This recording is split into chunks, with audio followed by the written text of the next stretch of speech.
చల్లగా పాడుతా తీయగా చల్లగా. అక్షయ్ సాయి రామ్మ.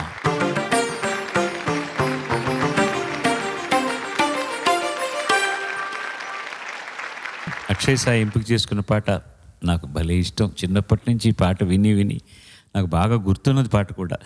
సముద్రాల రాఘవాచార్యుల వారు రాసిన పాట, ఆదినారాయణరావు గారి సంగీతం, సుశీలమ్మ గానం, సువర్ణ సుందర సినిమా నుంచి బొమ్మాలమ్మ బొమ్మలు.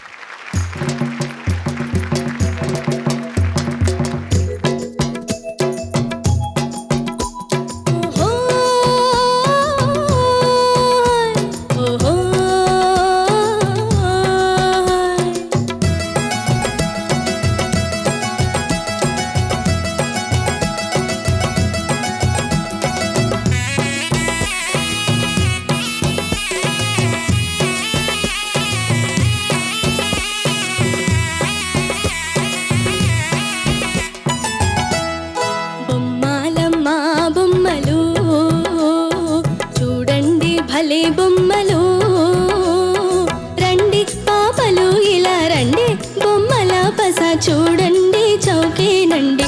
ఓ బొమ్మలమ్మ బొమ్మలు చూడండి భలే బొమ్మలు, రండి బాబులు ఇలా రండి, బొమ్మల పస చూడండి చౌకేనండి. ఓ బొమ్మలమ్మ బొమ్మలు.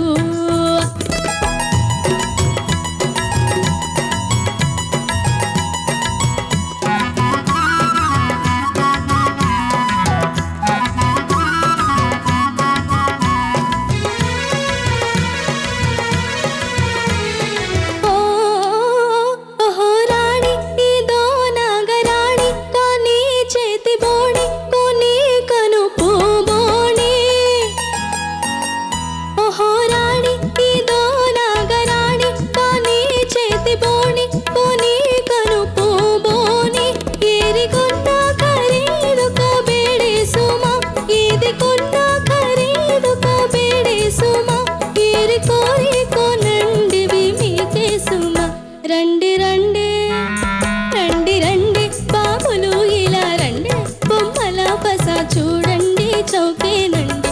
ఓ బొమ్మలమ్మ బొమ్మలు.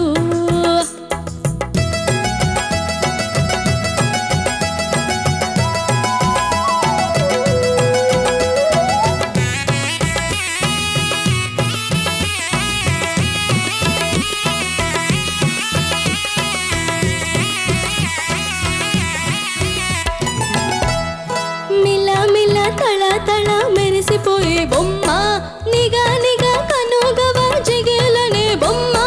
మిల మిల తళ తళ మెరిసిపోయే బొమ్మ, నిగా నిగా కనుగవ జిగేలనే బొమ్మ. మేలు మేలైన బొమ్మలు చూడండయ్యా, మేలు మేలైన బొమ్మలు చూడండయ్యా, కారు చౌకైన బేరము విడకండయ్యా. రండి రండి రండి రండి పాపలు ఇలా రండి, బొమ్మల పస చూడండి చౌకేనండి. ఓ బొమ్మలమ్మ బొమ్మలు. బామ పల్లెటూరి పిల్ల, కీలు గుర్రము, బాలరాజు చంద్రలేఖ బాలనాగమ్మ, అరటి పళ్ళు జామి పళ్ళు ద్రాక్ష గుత్తులు, ఆడపిల్లలాడుకునే లక్క పిడతలు, శిల్పలక్ష్మి జనించెను మా నాటని, శిల్పలక్ష్మి జనించెను మా నాటని, శిల్ప విద్య ఫలించెను మా వీటని. రండి రండి రండి రండి బాబులు ఇలా రండి, బొమ్మల పస చూడండి చౌకేనండి. ఓ బొమ్మలమ్మ బొమ్మలు.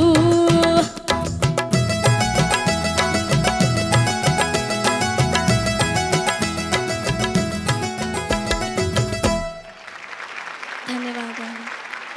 అక్షయ, చాలా బాగా పాడావు, చాలా బాగా పాడావు. నువ్వు పాడుతుంటే చాలా ఇన్వాల్వ్ అయి పాడావు.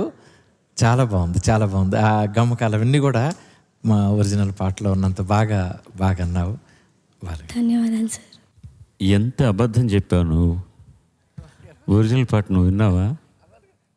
అంటే ఇలా ఉండుంటుంది అనుకున్నాను బాలుగారు. దొరికిపోయా బాలుగారు. తను అయితే అంత కాన్ఫిడెంట్గా అంటుంది కాబట్టి అలాగే ఉండుంటుందని అనుకున్నాను బాలుగారు. బతికిపోతావు. ఈ పాట ఆదినారాయణరావు గారు మీ సువర్ణ సుందర సినిమాలో. దీంట్లో గమ్మత్తు ఏంటంటే సువర్ణ సుందర సినిమా అనేది కాస్ట్యూమ్ డ్రామా, ఒక జానపద మాయలు మంత్రాలు ఉండేటటువంటి కాస్ట్యూమ్ డ్రామా. దాంట్లో సరదాగా సినిమా పేర్లు పెట్టారు ఆయన. గొల్లభామ పల్లెటూరి పిల్ల, కీలు గుర్రము, బాలరాజు, చంద్రలేఖ, బాలనాగమ్మ, ఇవన్నీ సినిమా పేర్లు. ఆయన రాసినవి అన్నీ దాన్ని గమ్మత్తుగా పెట్టారు. ఒక పెద్ద రహస్యం ఏంటంటే ఈ సినిమాలో చాలా పాటల్లో, ముఖ్యంగా ఈ పాటల్లో సత్యం గారి హస్తం చాలా ఉన్నది. ఈ బ్యాక్గ్రౌండ్ స్కోర్ చూసినా సరే ఏదైనా సరే అర్థమవుతుంది. మీరు బాగా గమనిస్తే సి రామచంద్ర గారి స్టైల్ ఆఫ్ దిస్ థింగ్, ఆ ముఖవీణ ఫ్లూట్ విను వస్తే మీరు ఒకసారి భగవాన్ గారి సినిమాల్లో సి రామచంద్ర గారి మ్యూజిక్ జ్ఞాపకం వస్తుంది. చాలా చాలా అందమైన పాట. సినిమాలు పాపం ఏదో ఇబ్బంది పడుతూ ఆవిడ భర్త శిల అయిపోవడమో లేకపోతే స్త్రీ కావడం ఏదో జరుగుతుంది. ఆవిడ భక్తి కోసం అని చెప్పి బొమ్మలు అమ్ముకుంటూ బతుకుతుంది అనమాట అంజలీదేవి గారు. ఎంత బాగా పాడుంటారో సుశీల్ గారు. అసలు అంజలీదేవి గారు లాగానే అంజలీదేవి గారు పాడుతున్నట్టే ఉంటుంది సినిమా చూస్తుంటే మాత్రం. చూడండి భలే బొమ్మలు, రండి పాపలు ఇలా రండి, బొమ్మల బస చూడండి చౌకేనండి. అక్కడక్కడ సంగతులు వస్తున్నప్పుడు ల్యాండింగ్ నోట్స్లో మరీ వెర్నియర్ క్యాలిపర్స్ పెట్టుకొని చూస్తే చిన్న శృతి భేదం అంతే. అది చాలా మైన్యూట్ అమ్మా. ఇది సెన్సిటివ్ అయిన చెవికి వినపడుతుంది తప్ప. బట్ నువ్వు పాడిన పద్ధతి అంత బాగుంది. అక్కడ బొమ్మల బండి లేదంతే, లేకపోతే నువ్వే తోసుకుంటూ అందరికీ పాడినట్టుంది. బొమ్మలమ్మా బొమ్మలు, చూడండి భలే బొమ్మలు. ఇందులో ఇది ఒక చిన్న మాట, ఏది కొన్న ఖరీదొక బేడే సుమ. బేడే అంటే ఏంటి? బేడా అంటే 2 అణాలు కలితే. Very good. అణా అంటే ఏంటి? అణా అదొక నాణ్యం. ఇప్పుడు పైసా లాగానే ఇవన్నీ ఇంగ్లీష్ వాళ్ళు వచ్చాను. యాన్నా ఒక అణా, 16 అణాలు రూపాయి. ఇప్పుడు 100 పైసలు అన్నాం కదా, 16 అణాలు రూపాయి. ఎక్కడి నుంచి స్టార్ట్ అవుతుంది? దమ్మిడి. తర్వాత కాని, కొన్ని చోట్ల దాన్ని చిన్న డబ్బు అంటారు. చిన్న డబ్బు. ఆ కానీలో కూడా చిల్లి కానీలు ఉండేవి, తమాషాగా రాగివి, చాలా గమ్మత్తుగా. అన్నిటి మీద కూడా కింగ్ క్వీన్ బొమ్మలో ఉండేవన్నమాట. ఆ రోజులు ఇంగ్లీష్ వాళ్ళు అప్పుడు వచ్చింది కాబట్టి. ఆ కాని అయిన తర్వాత అర్ధణ, 2 అర్ధణాలు 1 అణ, 2 అణాలు బేడ, 2 బేడలు పావల, 2 పావలాలు ₹1, 2 ₹1 రూపాయి. సో రూపాయికి 16 అణాలు అన్నమాట. Thank you. ధన్యవాదాలు సార్. ఓకే.